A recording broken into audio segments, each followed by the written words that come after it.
You're watching Notepad. I'm your host, Ibrahim Sani.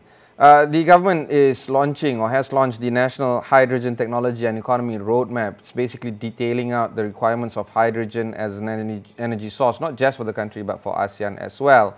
And there's plenty to talk about, not just about hydrogen, but energy itself. We know that power generation is going to be a big issue for the years to come, but also distribution. We have to relook at how we can improve our infrastructure, bring better power lines to neighborhoods and the likes, and of course, how the grid is going to work moving forward. There's a lot that needs to be debated and discussed. So therefore, it's my privilege to actually have the CEO of NanoMalaysia. How are you, Dr. Rezal?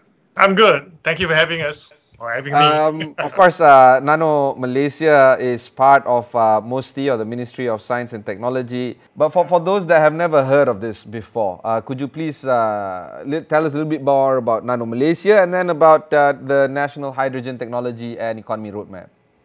Sure. Thank you, Mr. Ibrahim. A pleasure indeed to be here. To start with, to set the context early with regards to the mandate that has been given to NanoMalaysia Berhad. So NanoMalaysia itself is a company limited by guarantee. We were incorporated in 2011, so 10 years has passed. We actually celebrated our 10-year anniversary 1st of August this year. So with a bit of fanfare, but with the background of the pandemic, I think everything is relatively a bit muted in that sense. But nonetheless, there's a lot of stuff that we can showcase in terms of achievements. Our primary goal is to look into the development and commercialization of relevant nanotechnology that is applicable and deployable into the market. So it's always with the end in mind, as such, working with universities, industries, and even with the associations. To name a few.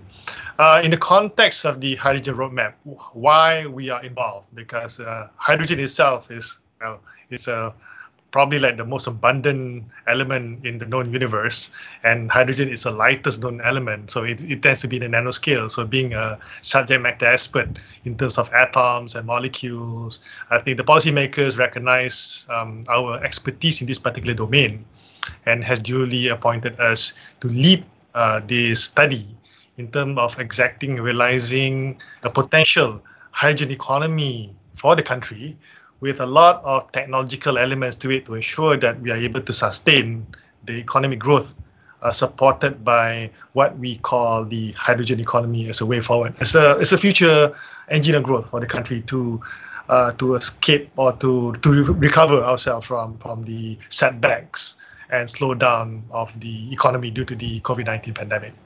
Pardon my ignorance, but are we talking about renewable energy here, or it's back to fossil fuel? Yes, that is partially yes. Hydrogen will eventually supplant fossil fuel at some point. If you were to take the context of the global market space, the International Renewable Energy Agency, IRENA in short, they have put a global aim with the concerted inputs from the developed nations, talking about the European Union, even countries like Australia, Japan, and the US, or even in the UK as well. There is a target to drive down the cost of hydrogen, where it can reach a certain parity level compared to fossil fuel. So the main aim is to decarbonize the global economy, decarbonize the energy sector specifically, to ensure a greener future, more sustainable future for the whole world, in short. So that translates into a number of clarion call by a number of countries which have launched their respective hydrogen initiative, policies, strategies, roadmaps, so on and so forth, at the government level and even at the corporate level as such. So now it's real. 20 years ago, when we talk about hydrogen economy, which we started anyway 2 decades ago, it was serious back then, but somehow the drive towards this renewable energy was not as intense and great as what we see now. Okay, even the big oil and gas companies are now pivoting away into hydrogen or even some solar projects. Because hydrogen energy has been touted to be the next generation of energy to fuel cars, to power homes, to bring power to offices and the likes, there are debates whether or not this is actually even worse off than fossil fuel. To these kind of comments, how do you address the worries of the folks right now in saying that this is worse or better off than fossil fuel of today? Okay, but before we go into the detailed discussion with regards to which is best or which is worse or whatnot, the fundamental principle of why hydrogen is even considered is based on science. Okay, for the same kilogram or weight or mass, hydrogen offers 3 times more energy density compared to fossil fuel. Okay, there you go. That's the unique value proposition for people to start to think, oh yeah, 3 times more, great. But the runaway or the headway towards hydrogen being fairly established in Malaysia or even other countries, okay, people would say hydrogen is expensive now. To produce hydrogen, grey hydrogen itself, maybe around $1 per kilogram. Green hydrogen, which is what everyone is aiming for. They're talking about green to green. I mean, the process to produce hydrogen is green and the hydrogen itself is green. That is still far from what fossil fuel can offer. But nonetheless, because of the more energy density per kilogram of hydrogen, in order for hydrogen to be truly attractive and hit that the so-called inflection point, where economists around the world say, yes, I think we are going to hydrogen, is when the price or the cost to produce hydrogen is 3 times more than fossil fuel. Because you hit that parity because it offers 3 times more energy density. That is where the techno-economic analysis comes to play, where countries like even the US, Japan, South Korea, Malaysia also falling into it, on top of Australia and the European Union. That's the point where the floodgates will be open because we had started to hit that so-called cost parity. Okay, because the 2021 United Nations COP conference or climate change conference is going to take place at the end of this month, and because of the hypersensitivity or alertness of people on climate change and renewables energy, and not just renewables energy but any form of energy usage and utilization right now is actually the main topic. Do you feel that this conversation needs to be given a greater importance? How it's going to be rolled out? What are the laws that needs to be changed, for instance? What are the implications on the consumer? What would be some of the 2 or 3 things that you feel that all of us need to really think about moving forward when it comes to this roadmap that you guys have been tasked to coordinate with all the stakeholders right now? Yeah, because I believe the conversation already started.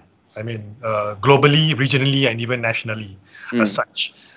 In fact, that the Economic Planning Unit, the government as a whole, is coming out with a new energy policy. I think it's out in the public domain, but yet to be disclosed in its full glorious form, has indicated a shift, a significant shift towards energy efficiency, and even there is a dedication in terms of this discussion on hydrogen itself, and various conversations have taken place in Malaysia, high level, the ministers, even the captains of GLCs, people like the Tenaga Nasional, Petronas, they have mentioned about that managing that transition into renewables, particularly hydrogen. It's not about whether you want to do it or not, it's about how you manage that transition curve. So it's a matter of the how and the when.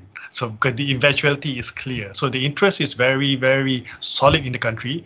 We observe Sarawak government has invested a significant amount of money in terms of creating that catalytical initiative in Sarawak to convert the Bakun electricity into hydrogen storage and to deploy a number of hydrogen-based fleet cars and vehicles. So that is a pathfinder which we duly respect. And Petronas have, I think they have established a division called Petronas Hydrogen, and Tenaga Nasional have incorporated hydrogen as part of their roadmap moving forward. So it's real. That before we started the roadmap, the movements have already started. So the concept or the philosophy of the roadmap is to consolidate all these disparate initiative so that we are able to achieve the same national goals. Otherwise, we'll be so fragmented, shooting all over the place. We want to look at, are we focusing on developing a domestic hydrogen consuming ecosystem, with all those components in place to ensure that people like you and me at the rakyat level, wearing the rakyat hat, are able to also benefit the shift into hydrogen. And also at the same time, for the immediate benefits of the country economically, we are addressing the needs of other countries as well because of the more matured hydrogen economy. Countries like South Korea and Japan, where their model or their version of hydrogen economy is underpinned by a user-centric model, i.e. they don't produce hydrogen. They just consume into their ecosystem for the obvious benefits. Drilling into the details, Sarawak hydrogen is of course being mainly used in petrochemical and semiconductor industries. What kind of lessons do you think we can draw from that and apply it to the rest of the country? Yeah, we have to be very careful because Sarawak has that bakun advantage. Bakun in itself have been categorically defined as green. So inherently, the source of energy to produce hydrogen from the bakun dam is green. So therefore, the hydrogen they produce and stored for their downstream application is green. So Sarawak has that unique advantage. But nonetheless, having said, as you rightly mentioned, their downstream application in terms of the petrochemical industry, going into electronics, but they decided to foray into something a lot more disruptive, which is in the transportation sector, automotive sector, which I think they have bought a fleet of hydrogen-based fuel cell vehicle to pilot test it, to understand the acceptability level of the users in the state, to look at what will be the next steps, and also to establish their version of a technological roadmap to ensure that whatever that they're doing now at this initial phase is able to be translated into a much more inclusive deployment of hydrogen, i.e. the rural folks, the rural areas as such. And looking at that, what they are doing now, translated to Semenanjung, we need to recontextualize. Semenanjung, Malaysia has a different, how do I say, advantages. We have primarily the likes of the GLC headquartered here, Petronas, Tenaga, and they have their respective activities, of which Tenaga represents a user concept. Yeah, they can potentially use hydrogen to burn and to generate electricity for everyone's consumption. Whereas Petronas has the potential to produce hydrogen per se as a byproduct from their existing oil and gas activities. We call it grey hydrogen as such because the conversion of what they do as a byproduct releases CO2 in the environment, but they have in their game plan to capture those carbon emitted in the atmosphere, so therefore the hydrogen becomes blue. We call it hydrogen produced using carbon capture, utilization system and storage. But from the user perspective, once all of those so-called energy component is translated into the relevant processes, we see as an end product electricity. For you and me, we see the end product, which is electricity given to us. The devices that we use, our mobile phones being charged, even with the possible advent of an EV industry in Malaysia, we will get that so-called cleaner electricity, so that we are able to move towards what the government I think has announced in terms of the decarbonization of our own economy to reach carbon neutrality by a certain year. Yeah. The decarbonization of our economy has been the big topic of some of my guests. One of them is Anand Patmakantan of Maybank KE. He was basically talking about the lack of direction when it comes to the government in relation to not just EV but renewables energy. Do you feel that this roadmap is addressing that kind of concerns raised by folks like him? Do you feel that the whole national hydrogen blueprint is able to coalesce with all these different groups, I use your word, disparate groups, to put them on the same table and say, look, if there's anything lacking, point this out, this should be in the roadmap? Yeah. Responding to that, yes, it's a big resounding yes. We have put in place a certain philosophy in crafting out and drafting out our roadmap. So we have a series of what we call the focus group discussion FGD, and we get our roadmap to be as inclusive and as comprehensive as ever. And the fact that we recognize the pre-existing efforts by Sarawak and understanding the potential of Petronas and Tenaga, even other GLCs. So we talked to SIMW, we talked to UMW, and we had a serious discussion even with the university folks, the Malaysian Association of Hydrogen Energy, even Sabah as well, understanding the potential of using this ocean thermal energy to convert into hydrogen. So it is quite comprehensive, because the whole idea is to ensure that no one is being left out in terms of drafting this. And the roadmap is also crafted that it will refer or make references to pre-existing renewable energy or green tech initiative undertaken by various agencies and various ministries, because we want to see how we can plug this hydrogen initiative into all those programs and projects. I'll give you an example. There are pockets of initiative with regards to biomass, and we saw an opportunity of which hydrogen can potentially be produced in a large scale using biomass. So we're talking about the biomass policy or roadmap or strategy can be interlinked with what we aspire under the hydrogen economy and technology roadmap. So that is the approach that we are taking: inclusive, comprehensive. And some of the guys who say, but I produce small hydrogen technology for personal consumption. Great. We also include those concept of the many of smalls, meaning that if you can produce hydrogen for your own personal consumption or local area, it's great. We're looking also into the concept of decentralization of energy production and energy utilization. So from the very big, the big boys and girls such as Sarawak Energy, Petronas Tenaga, so on and so forth. So we also cater under the roadmap, accommodate all these innovators that can put in place hydrogen production utilizing in the local area. So that's the philosophy. Dr. Rezal, as I prefaced earlier on in the show, power generation is already a problem that we need to navigate and solve. And as you pointed out very recently just now, from the big players all the way to the small players, power generation is going to be key, top of mind. But there is also this issue of distribution. Neighborhoods right now are being equipped with, I don't know, a 50-year-old technology, from transformers, power lines, grid lines, high power cables, medium power cable, and so on. And we all know that, while this is working fine today, it's not nearly enough in the future. What's the story then when it comes to distribution? Is it going to be part of this roadmap?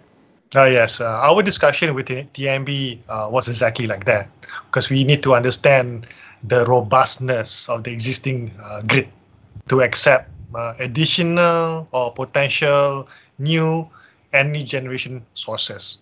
So as of now, if you look at what we already have pre-established in the country, we have initiatives such as the large solar scale, and we translate into the feed-in tariff, and the third iteration of the net energy metering, which allows people like you and me placing solar panels on the roof, excess energy. If you don't use it, you feed it back to the grid. But the grid itself must be able to be robust enough to accept those additional so-called power generated as such. So that conversation led into some level of readiness, because we were led to be assured that the existing grid, although it has been around for such a long time, it is able to absorb that shift. And furthermore, the concept of hydrogen being included in the so-called national energy mix does not really, how do I say, it is partially a zero-sum game to a certain extent, where we're looking at hydrogen claiming a certain percentage of the energy mix. So therefore, there will be a weaning off period from the pre-existing activities that generates energy from non-renewable resources. For example, coal. We know for a fact that Tenaga Nasional is committed to be part of this decarbonization agenda. So they have committed in terms of decommissioning some of those less than clean power generation activities. So when that is being phased out, hydrogen is being phased in. So for example, in the way we conduct or determine the techno-economic conclusion of our hydrogen economy impact is we look at multiple scenarios. Will be, for example, 5% into the energy mix, 10%, 20%, 50%, because all of these percentages into the energy mix will translate into potential GDP impact, which will also call for a certain amount of investment, not just from the government, but also from all the parties involved or interested parties would have some high level of stakeholding of interest in terms of moving towards the decarbonization agenda. What I fear is that this could be a huge roadmap, too huge for us to decipher. Do you think that not just NanoMalaysia, but the stakeholders you're working with has the wherewithal to actually pull this off? This is, as you rightfully pointed out early on in the show, or slightly before that, before we started the camera rolling, it's a technology and economy roadmap. It seems mammoth, don't you think? Yeah, it is. It's gigantic, mammoth, Titanic, name it what you want. But the fact that we are not doing it alone. I think I probably have not mentioned in the earlier or the opening stages of our session here.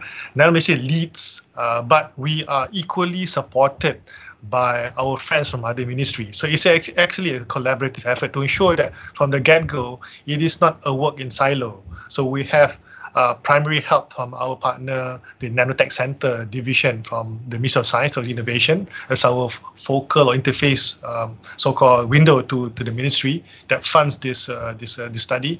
But at the same time, we are supported by the Academy of Sciences of Malaysia to provide a balanced approach at least from the academic sector or from their fellows. But importantly, we have inputs coming from the Malaysian Green Tech and Climate Change Center as such. So the study that we are undertaking here is balanced, and it does not, provide or create any form of bias towards one entity or the other.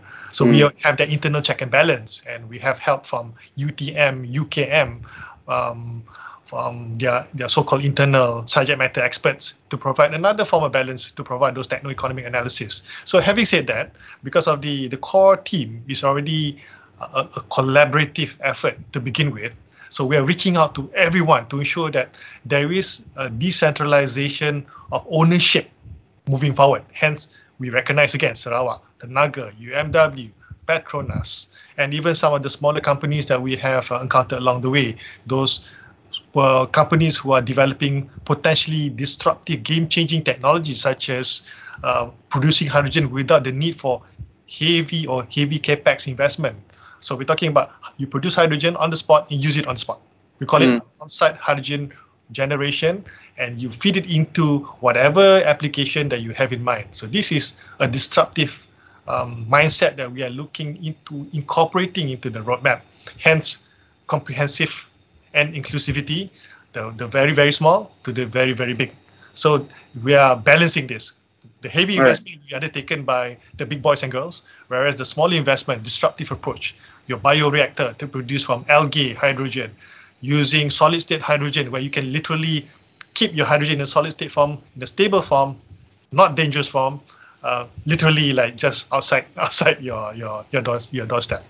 And we're running out of time. I have 3 more questions actually, specifically. The first question is the rethinking of the public-private partnership. Do you feel that it needs to be rethought of to custom fit the requirements of this blueprint? Yes. Part of the blueprint, we have created another component that needs to be included in the PPP approach. Number one, what was designed before, a decade ago, is I'm sure you have heard this one called triple helix, right? Yes, of course. Actually, here's a fun fact. I was in Stockholm and also Uppsala, and I went to both the Nobel Institute to actually learn about the origins of the triple helix. That was fun because it was a collaboration there in Germany as well. So, yeah, but that was like, I don't know, 2013? I don't know, I don't remember, but some time ago lah. Yeah, I think we have evolved into a quadruple helix, where we need to get the society involved in providing the need statement, because any kind of foray into the new roadmap, new area, because number one, it will translate into displacement of jobs, but at the same time, because of this disruptiveness nature of this new economy, you will create new jobs. We call it creative disruption. So therefore, displacement, but they are being recaptured due to a process of skilling, reskilling or upskilling. So that is something that needs to be assured so that we get the voices from the NGO society to be involved, so that we approach this in a more, holistic centric. We have the people, the planet, and profit in mind. balanced approach lah. So we have evolved away from the triple helix into a quadruple helix. And some say the system is able to accommodate another component, the quintuple helix, into the picture. I think that element is, of course, the environmental element, which is already incorporated in the people, planet, profit approach as such. So that needs to put in place solidly on the ground to ensure that this time around, when we execute, we implement something, it is real with the end in mind. Because the reason why I'm more confident to speak along this line, because NanoMalaysia, we have a implementation execution experience as such. So the PPP element there needs to be augmented towards future by design as opposed to future by chance. Because in the past, all the countries around the world, they are guilty of adopting this approach of future by design, where they have a generic initiative and they allow things to happen randomly based on what the private sector wants. So the PPP this time, it has to be a meeting point right in the middle where the ecosystem is co-developed both from the government, both from the private sector. So we have this shared responsibility in a new and fresh approach, and putting in place the correct value chain as opposed to just leaving, you just have a single touch point or touch and go. So we're adopting the head to toe concept. Literally like looking at the supply chain and the value chain, and they need to be synchronized accordingly. So on our part, we call it the venture builder model, building the ecosystem to ensure that disruptive and sustainable innovation can be pushed through successfully to the market while respecting pre-existing initiative undertaken by others. All right, final question is timeline, and of course the timeline of execution and timeline of the blueprint. How are we looking at? Okay, in terms of the conclusion of the blueprint or the roadmap itself, so we are due to complete by November. But in terms of the actual execution of what has been put in place, initially we put in place a three-decade aim to achieve that cost and technological targets as such. But we were challenged by our national authorities, say that 3 decades be too long. But I said, yeah, that's what IRENA, the International Renewable Energy, has put in terms of the game plan, 3 decades. So let's do it earlier.